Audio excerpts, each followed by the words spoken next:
Olá, bem-vindos a mais um episódio do podcast Consensual. O meu nome é Rui Simas e hoje tenho mais uma convidada e, como sempre, vou deixar que seja ela a apresentar-se. Olá. Olá, Simas.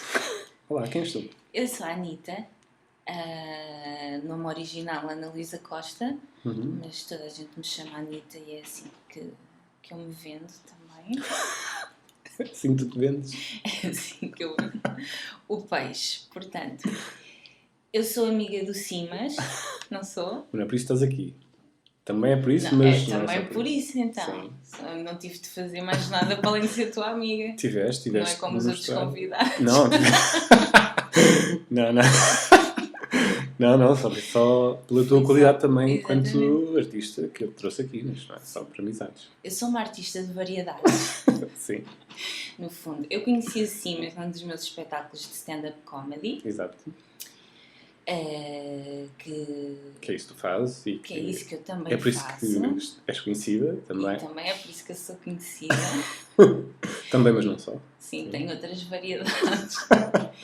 E eu gosto sempre de contar isto porque acho que foi um bocado a mão de Deus que nos juntou. Neste caso foi a mão da Cátia, mas sim, ela foi levada por Deus, não é? Ok.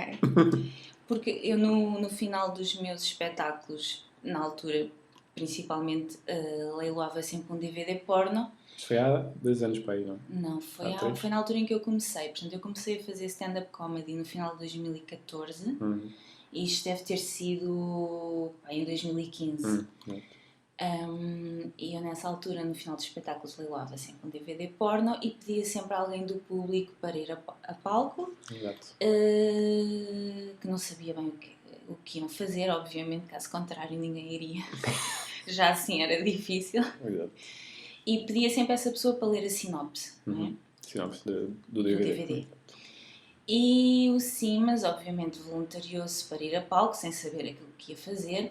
E qual é o seu espanto quando... Ora! E qual não é o seu espanto? Em que, ao começar a ler a sinopse, percebe que foi ele próprio que a escreveu. É verdade. Dado o seu passado feliz, perverso, porco e maravilhoso na Hot Gold. Certo? Exatamente, que eu trabalhei 5 anos no Hot Gold e um dos meus trabalhos era escrever as sinopses dos filmes que eu chorava a rir quando tinha essa possibilidade também de criar os títulos. Invejável. Eu acho que é das indústrias mais criativas. Vai ser o melhor capítulo do meu livro, da minha vida. Tem tudo para ser, não me parece que a tua vida tenha tido grandes pontos altos além desse. Desculpa. Não, esse foi o ponto alto aí, que a partir daí foi sempre a descer. E também o meu espanto de perceber que havia uma rapariga que fazia stand-up comedy com esta temática e super à vontade e flertava com o público e metia-se com as pessoas e estavas muito à vontade, isso surpreendeu-me imenso. E depois vi que isso era mesmo parte integrante de toda a comédia que tu fazes, mesmo nas redes sociais e mesmo em todo lado, não é? Infelizmente isso também surpreendeu a minha mãe. Pois é, tu falas imenso da tua mãe. Oh, coitadinho, o meu pai ficaria extremamente orgulhoso, acho eu, mas ele já não está cá para opinar. A minha mãe, enfim, ela já se resignou, eu acho. Ela própria já encolhe os ombros perante o facto de lavar o meu fato de freira. O fato de freira de látex? Não é látex, não. É mesmo freira. Tenho um fato também látex, mas não é esse. Okay. Ou, por exemplo, de vir dormir cá a casa a Lisboa e de eu ter no quarto um póster a dizer virgens anais ou 3 vibradores em exposição, enfim. Um chicote. Ela já é impressionante. Eu admiro-a porque eu não sei até que ponto é que eu, com a abertura que tenho, salvo seja... Não é literalmente porque eu tenho 3 hérnias discais. Portanto, isto está, de certa forma, não interessa. Mas tu não és de Lisboa, tu és de Leiria. Eu sou de Leiria, sim. Mais concretamente nascida na Nazaré. Claro. Grandes ondas. Mas eu se tivesse uma filha e se fosse ao quarto dela e visse 3 vibradores, um chicote, um fato de freira, 2 perucas e pardais não sei até que ponto é que olhava para aquilo e não sei, encarava com naturalidade. Ou então sim, não é? Sim. É só porque a visão que eu tenho daquilo que é mãe, não é? É sempre Sim. diferente. Enfim, para Tem- mim, a minha mãe fez amor uma vez e foi para eu nascer. Sim, foi de olhos fechados e acertou a E primeira. nem se despiu. Exato. Tu tens aqui um post no Facebook relacionado com conversas que tu tens com a tua mãe, tu fazes vários, em que dizes: enquanto conduzia por uma estrada no Luso, deparei-me com várias senhoras de certa idade à beira da estrada, sentadas em banquinhos improvisados. A minha mãe perguntou-me se estavam a vender pêssegos e eu disse que não era bem essa fruta. Perguntou-me se eram uvas, então desisti da conversa. Sim, ela até, porque ela tinha esse lado naive, não é? Que eu sei que não quer dizer que ela seja esse nível de inocente, não é? Porque minha mãe também, infelizmente, tem a sua sexualidade, acho eu, que Sim, horror, há ter eu não algum estava a falar género. disto. Sim. De certeza que já viu esperma e essas coisas. Mas, no entanto, ela tem umas. Ou seja, no sentido da presença de espírito, de ação-reação, a primeira reação dela geralmente tem um nível de Ingenuidade. sim, de ingenuidade. Eu acho que também tem a ver com distração, porque ela é um bocado distraída. E então, para mim, é material precioso para tudo, para os espetáculos, para eu simplesmente me rir e. Ela é inocente à primeira e tu és Sim, e pecaminosa à outras primeira. vezes é indecente à primeira. Ela tem aqui este equilíbrio fascinante, mas ela é mais inocente do que indecente, acho. Então, e o que é que te deu para tu ires por esse caminho? Sempre foste assim, falar livremente sobre este tema ou foi Não, ou seja, uma estratégia? a parte do humor esteve sempre muito presente, porque eu quando era criança era gorda. Portanto, eu tinha de me valer de alguma merda para não ser simplesmente ostracizada, não é? Portanto, muito cedo eu percebi que o físico não era o meu forte. Epá, Na essa foi muito boa. O físico não era tão forte. Portanto, eu tive de me munir de outros atrativos que me fizessem estar ali no meio dos rapazes, essencialmente, que eu sempre fui mais de meninos do que meninas. As mulheres falam demais. E os meus níveis de paciência sempre foram um bocado escassos. E então especializei-me em mandar bocas e piadas e em jogar bem à bola. Pronto. Boa. Porque a cena de ir à baliza também não era bem o meu forte. E, portanto, o humor sempre esteve muito presente. Pelo menos tudo o que a minha mãe me conta e daquilo que eu vou apanhando de, sei lá, pequenos vestígios que eu tenho de cenas que escrevia e etc. Dá para perceber que sempre fui parva por natureza. E depois também sempre fiz teatro desde muito, muito jovem. Portanto, sempre foi para mim foi uma arma, vá, para ir vingando, para não ficar lá no lodo, simplesmente dos gordos. Mas nessa altura também dizias piadas sexuais ou não? Eras mais acanhada? Eu sempre fui muito para a marotice. Por acaso foi engraçado que a minha mãe esteve na casa que era dos meus avós há pouco tempo e então trouxe para mostrar um postal que eu lhes comprei no Algarve. Portanto, eu comprava postais no Algarve e escrevia para depois entregar em mão aos meus avós quando voltava de férias. Eu era miúda, aquilo estava pessimamente escrito, com erros e assim. E o postal era tipo em cartoon, mas uma gaja com as mamas de fora e portanto já era assim uma cena. Eu não consigo descobrir a origem, mas à medida que eu vou fazendo uma espécie de reencontro com o meu passado, eu vou percebendo que sempre esteve presente. O meu pai sempre foi um bom vivan. Eu tive pai 4 madrastas brasileiras, fora as outras a pagar, enfim, o meu pai era o cúmulo do sacana, não é? Okay. Eu só vivi com ele até aos 3 anos, mas depois eram os passeios de fim de semana, de ir buscar de 15 em 15 dias, pronto, essas cenas. Nunca foi guarda partilhada, graças a Deus. Na altura isso não era moda. Mas o meu pai, pronto, eu não sei se isso está no ADN. A minha mãe, pelo menos, muitas vezes diz que os meus defeitos saem todos ao meu pai, não é? Obviamente. Claro. Mas sempre esteve presente. E a representação também. E eu tenho uma grande curiosidade. E a minha cabeça pensa em sexo 80% das vezes. Posso estar a olhar para um passarinho a voar num campo e aquilo vai de certeza descambar numa cena qualquer que tinha a ver ou com o que ele estava passarinhas, com com passarinhas, com... Ou seja, não é que eu procure isso. Eu procuro não pensar nisso, percebes? Muita gente diz, lá estás tu, levas tudo para... Falando agora uma expressão um bocado feia, mas levas tudo para a cueca, mas é natural, não é de todo premeditado. E obviamente que à medida que eu fui crescendo e ficando com sentido crítico e independente na procura que eu faço ativamente e avidamente das coisas com as quais me identifico, que me fui especializando a nível de literatura, a nível de estético, não é? Com tudo o que tem a ver com esse lado. E o facto de tentarem esconder tanto também só faz o efeito inverso. Claro. E quais foram as primeiras reações que tu tiveste quando começaste a fazer stand-up com este tema? Muitos homens atraem-se a ti, muitas mulheres chocadas, ou o inverso? Muitas mulheres atraem-se a ti e muitos homens chocados?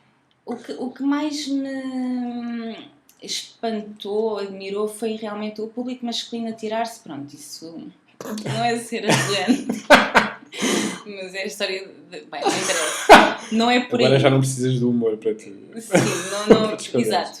Para quem só está a ouvir, não é? Eu já não sou gorda. Acho que até tenho uma figura agradável, pronto, portanto não... Sim, tu até és modelo fotográfico e tens feito trabalhos também. Sim, isso depois foi outra vertente quando eu comecei a emagrecer, que se deveu a 2 fatores. Um foi a menstruação, aos 13 anos, e outro foi consumir muitas drogas durante uma fase da minha vida. Que levaram a que o corpo modelasse, vá. Okay. Depois Mas isto não se deve fazer, crianças. Não, claro que não, é horrível. A não ser que queiram mesmo ficar boas como... Não, desde que não se injetem, por amor de Deus, não é? Porque isso é marcas. Mas há algumas drogas que são completamente indefensíveis. Mas não consumam. Sim. Nem comprem, porque dão-vos. Mas depois, exatamente, aos 14 anos tirei o primeiro curso de moda, aos 17 tirei o segundo, e assim então foi muito mais relevante e completo, que me abriu portas depois para uma agência em Lisboa e pronto. E depois comecei a fazer trabalhos, nunca vivi só disso, porque odiava aquilo, não é? Mas agora já estou em pré-reforma, só faço uma coisita ou outra pontualmente, mas tive um percurso engraçado. Mas sim, não sou gorda agora, ok? Pronto. Sim, mas ao princípio os rapazes faziam... Exatamente. Sim. O que mais me espantou foi o público feminino.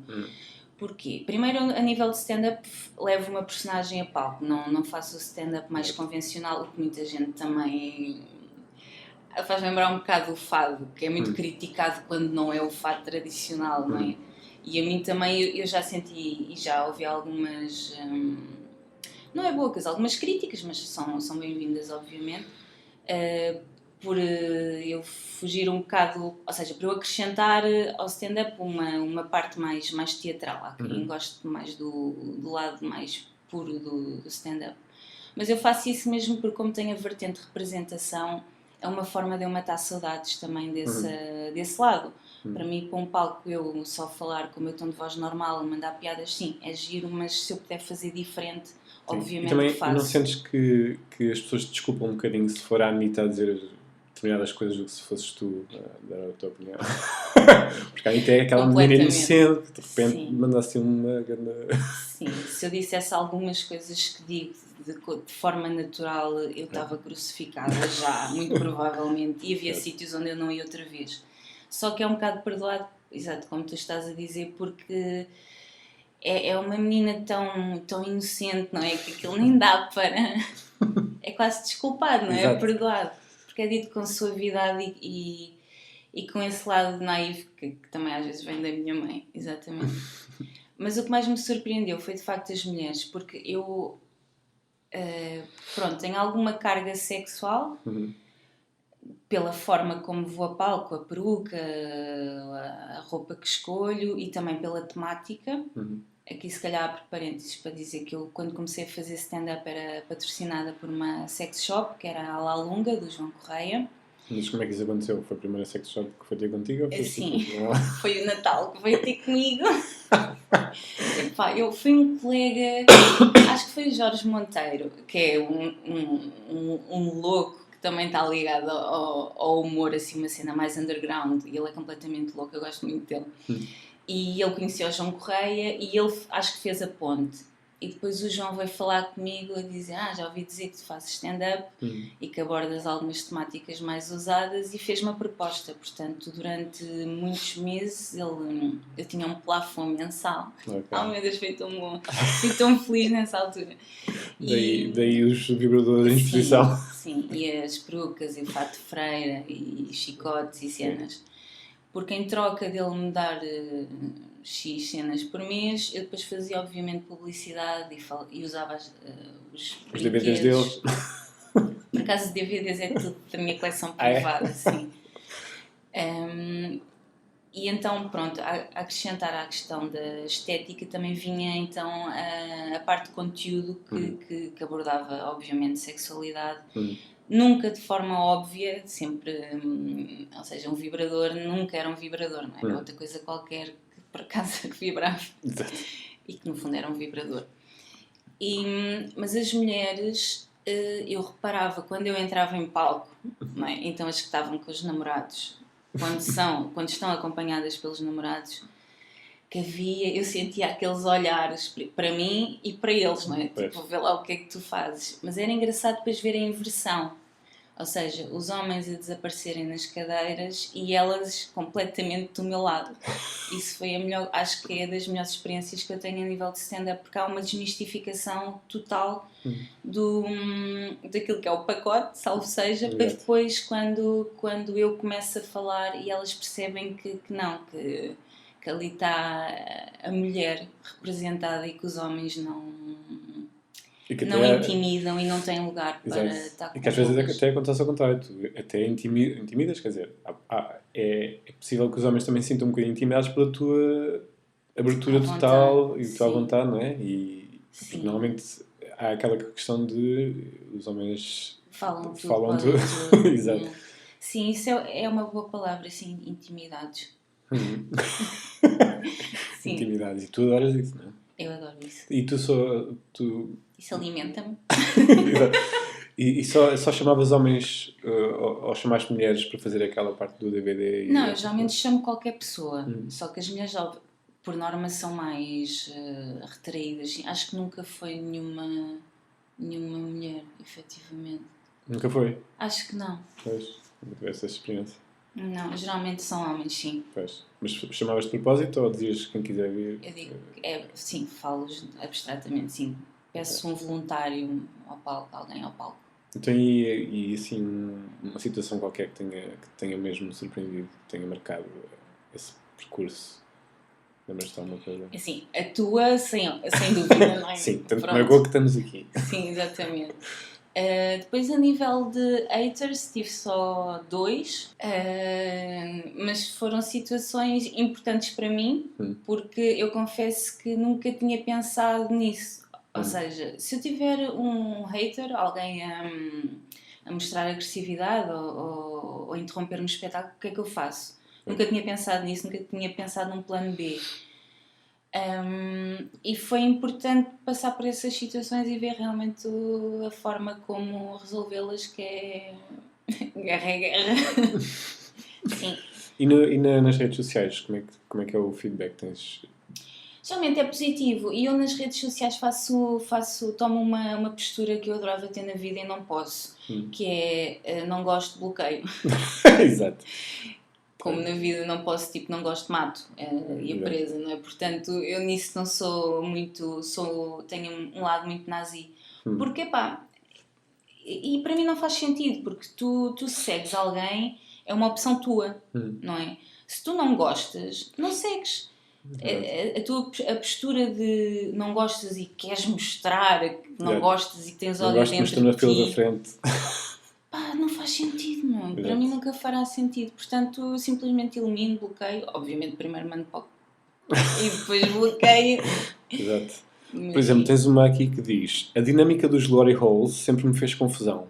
Como é que alguém consegue chupar uma pila que sai de uma parede sem saberem quem vota essa pessoa? Sim, nunca pensaste nisso. Exato, pode ser um fascista. Mas chupar a pila a um fascista. A fazer um favor a um Sim, fascista. nem vou falar da questão das doenças, não é?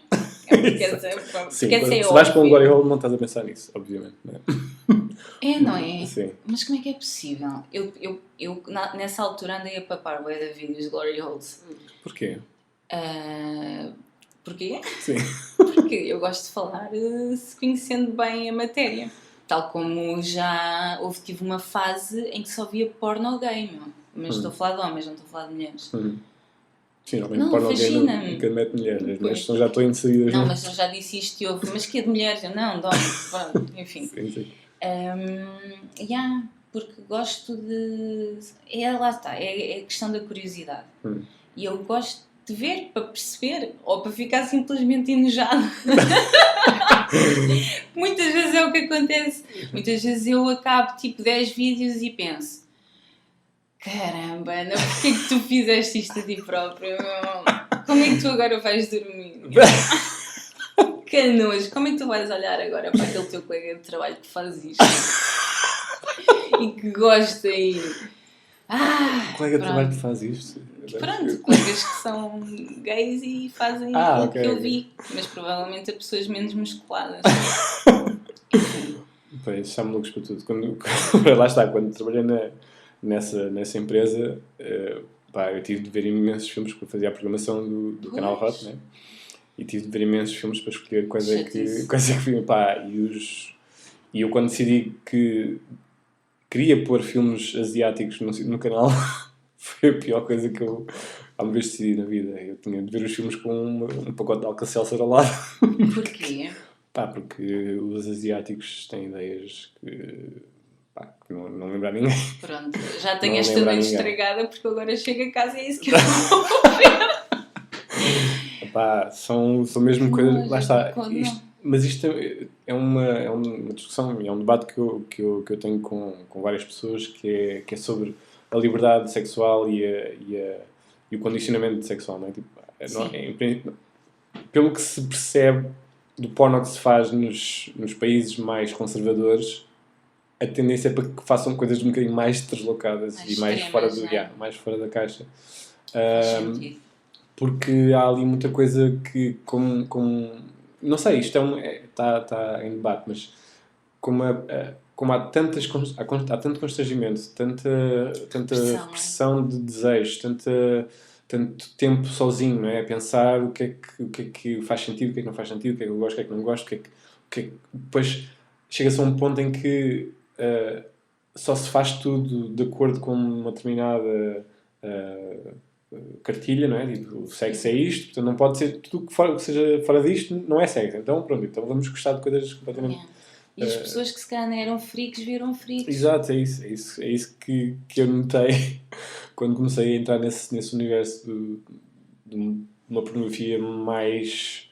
que tem outras características, que vem de outra cultura, que vem de uma cultura onde não é só pelo facto de ser repressiva, tem muitas outras bases, mas esta que é a ideia que fica no ar, que é, se vamos reprimir muito, as pessoas começam a ter ideias mais desviantes do que se permitirmos que as pessoas explorem um bocadinho mais as suas... E se informem, não é? Tenham acesso. E possam fazer as coisas de maneira consolidada, assim, e com...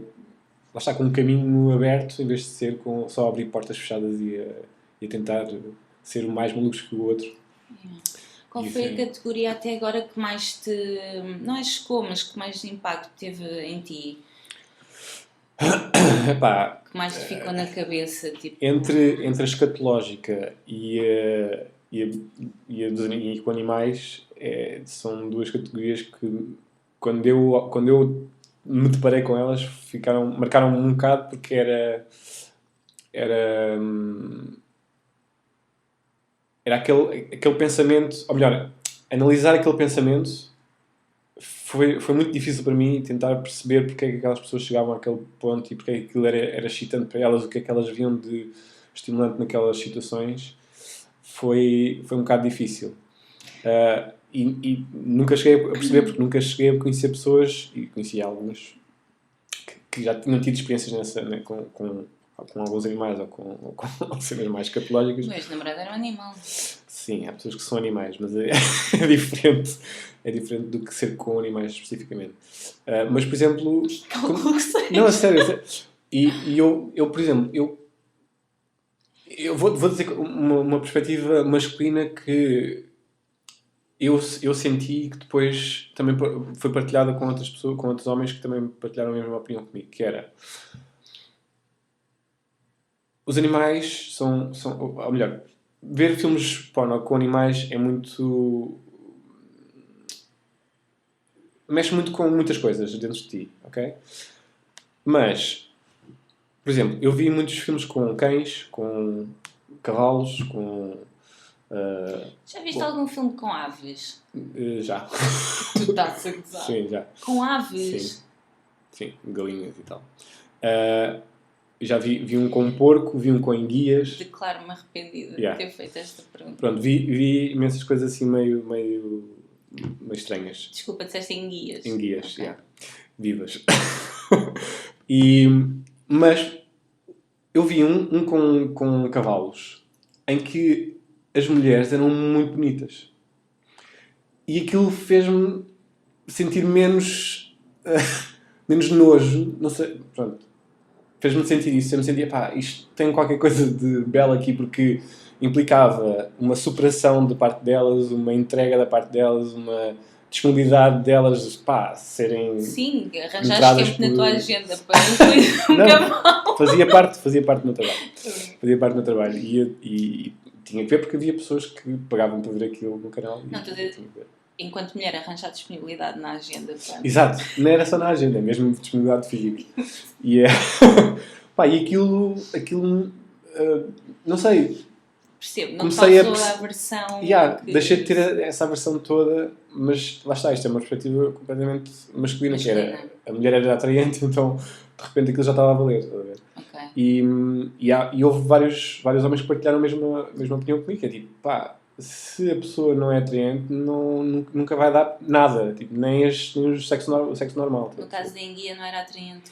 No caso da enguia, por exemplo, no caso dos cavalos eram mulheres sul-americanas, no caso da enguia eram mulheres asiáticas. As mulheres asiáticas não me faziam assim grande... não aprecio assim. As mulheres asiáticas parecem todas muito crianças, não têm muitas formas, nunca se consegue perceber se elas têm 20, se têm 40, é assim um bocado estranho. Mas foi uma experiência. Ver aquilo foi tipo, what? Mas pronto, o que eu quero dizer com isto é que há pessoas para tudo e há pessoas para todos os gostos e há pessoas para se interessarem por todo tipo de loucuras. De loucura, sim. Yeah. E por isso,